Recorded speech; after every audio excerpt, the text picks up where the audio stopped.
Hello mortals, I am the BookTube Goddess, the #1 drag queen booktuber on YouTube. So I never say no to anything.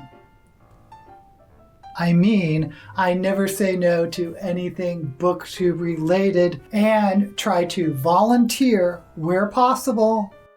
And so when I saw Break Even Books ask for volunteers on Twitter for a book tour, I said, sign me up. And I had no idea what a book tour was.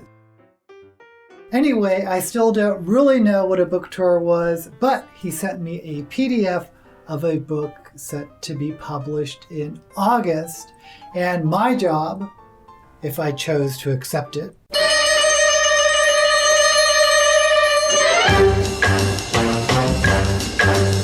was to simply review said book by a certain date. So it sounded easy. Then he sent me a thriller. Now, I don't really read thrillers. Well, I've read a couple, but they're not really my first choice. Normally, I focus on speculative fiction. Bring me the fantasy and science fiction any day of the week. But thrillers, Break Even Books, you are lucky, you are cute. So I was sent the debut novel of author T.J. Champitto called The Medina Device.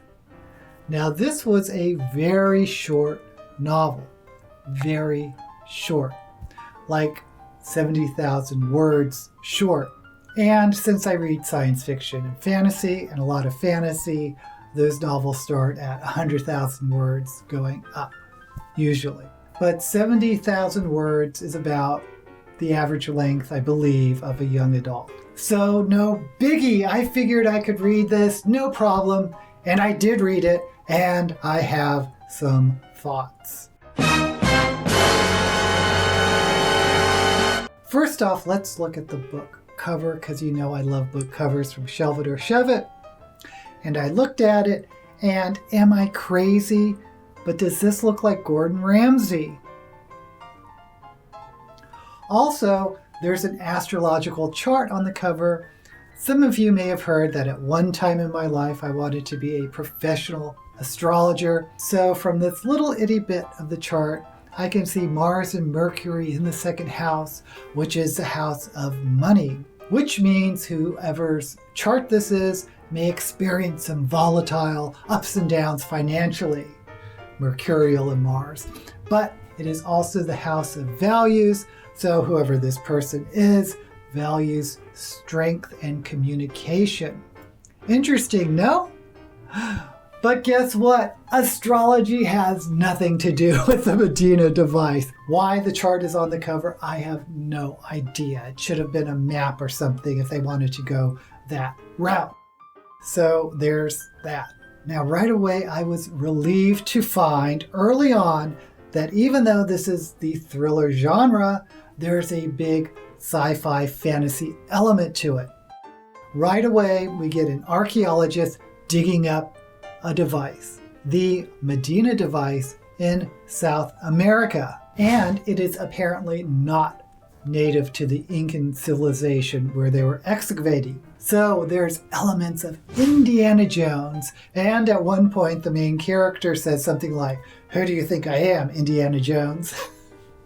So the main character of the story is Cameron Lyle, an ex-Navy SEAL who is one of the, of course, top defense contract consultants in the world.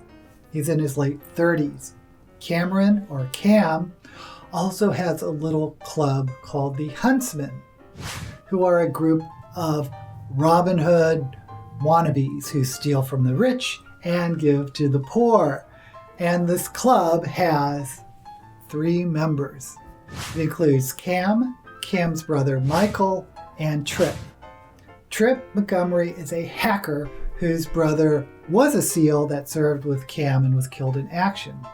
Now, there's also running parallel when you're reading the story, they flip chapters back and forth with this Jean Valjean type of character called Special Agent Rand Kershaw, who works for the FBI, who is hunting the huntsman. Now, I will be totally honest. I had trouble with the first quarter of the story, where the action was being set up. I kept thinking, oh my gosh, Break Even Books has given me a terrible novel to review. And I really dislike giving negative reviews, especially debut books. But spoiler alert, after I got through the hump of setting up the action, I really got into the story and enjoyed it. But going back, briefly, the reason I disliked the setup is that I had a hard time buying it. First of all, the huntsman is just 3 members, which seemed really small. It was a small crew that pulled off these high-tech Ocean's 11 type of heists. Then, and this is totally, I'm probably the only one that would complain about this, but there's Cam's wife, Hannah, who is also a prosecutor. Now, I've worked in the legal industry for a long time, like 20 years long. So I am pretty familiar with how attorneys work. She got up early to go to a trial. Trials are actually big deals, and they take up a very small amount of time for attorneys. Mostly it's motion and discovery practice leading up to a trial, and most of the time they're settled before then, or some type of plea agreement. But anyway, Cam was out at a conference while his wife Hannah was at a trial, and they had 2 small daughters, and it was unclear who was watching the kids. It was kind of unclear how long the conference went. Was it just like overnight because he just got off a plane with one little knapsack? I don't know. But she was having to leave for the trial early before the kids went to school and wouldn't be home until 7 p.m. Well, judges normally end a trial at around 4 or 4:30 because they like to wrap things up so they can leave when the court closes at 5 p.m. So why was she coming home so late? Was she staying late at the office for more trial prep? Wasn't explained. And I have a feeling that there was no beta reader who was an attorney that read this book, or else he might have had some input. Anyway, again, not a big deal, but it reminded me, my father really liked thrillers, and he was reading a thriller and he was complaining about how it was in the 70s and there's this Pan Am flight to somewhere, and he said there were no more Pan Am flights at this time to this location because he lived during that time. He traveled a lot. So it just goes to show, if you're writing a novel and you're setting it in a time or location or with a profession you're not familiar with, people are going to pick it up. It's just the nature of the beast. Since Cam's wife was an attorney, I thought she would come in later in the novel when he needed legal advice, but no, the wife doesn't provide any legal advice. She's really just a minor character. Then there is FBI Special Agent Kershaw, who is investigating a casino heist allegedly by the Robin Hood gang, and also is investigating anonymous donations to charities. What? Since when does the FBI investigate charitable donations? If anything, I'd imagine that was the IRS. But apparently, the donors went out of their way to make their donations as anonymous as possible, wire transfers from dummy corporations, that type of thing. But somehow, they didn't ask the charities to keep the donations confidential because apparently there were media stories about these large donations. So I was having trouble buying that setup. I just felt there were a few logical holes in the plot. And frankly, it felt as though the author was pulling teeth writing the setup chapters because there were a lot of cliches, like the first paragraph had the smell of victory and the taste of success. And then Cam was described getting off an airplane. He looked like a zombie, which kind of annoyed me because there was no follow-up. Did that mean he had red eyes and desiccated skin? What does it mean he looked like a zombie? I thought the family scene was a little hackneyed, where I guess we were supposed to relate to Cam as a family man. But anyway, getting over that hump. Once the author set up the story, once he set up the conflict and complication, it felt like suddenly I was reading a different story. That's when it kicked into gear in a good way.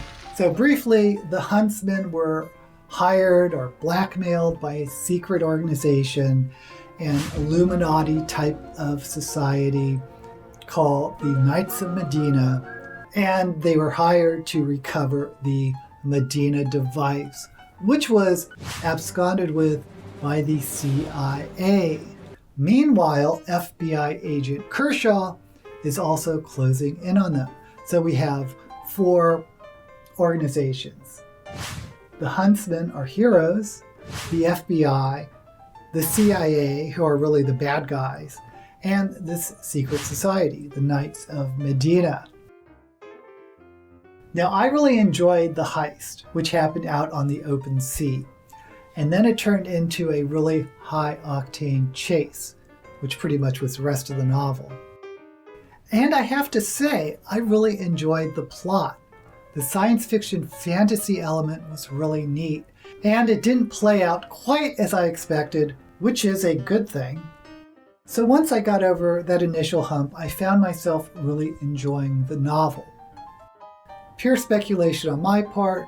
I think the author enjoyed writing the action scenes, but had to force himself to write these setup chapters.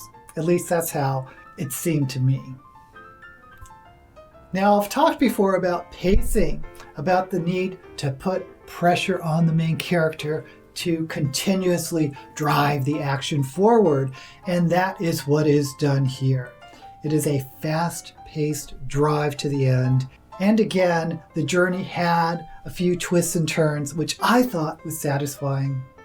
I think my main complaint about the story is that there is no diversity. I mean, zero diversity. And there are only a couple of female characters relegated to minor roles, the wife and a CIA friend of Agent Kershaw. I think this could have been solved by expanding the team beyond 3 members, which felt small to me to begin with. I kept thinking of the original Mission Impossible series, which had a person of color and a woman member, and this was back in the 60s. So it was a bit of a sausage fest of white men, which just made it feel a little bit out of date, just a little. Anyway, if you like thrillers with science fiction twists and turns and want to support a debut novel by a new author, give The Medina Device by T.J. Champitto a chance. I give it 3 stars out of 5, and again, it's a good yarn once you get beyond the setup phase. I can totally see this as a Tom Cruise or Matt Damon type of action movie. Here's hoping Hollywood is listening. I'll have an affiliate link below. Please like and subscribe to support my channel and click the bell to get notifications for new videos. Until we meet again, may all the books you read be blessed.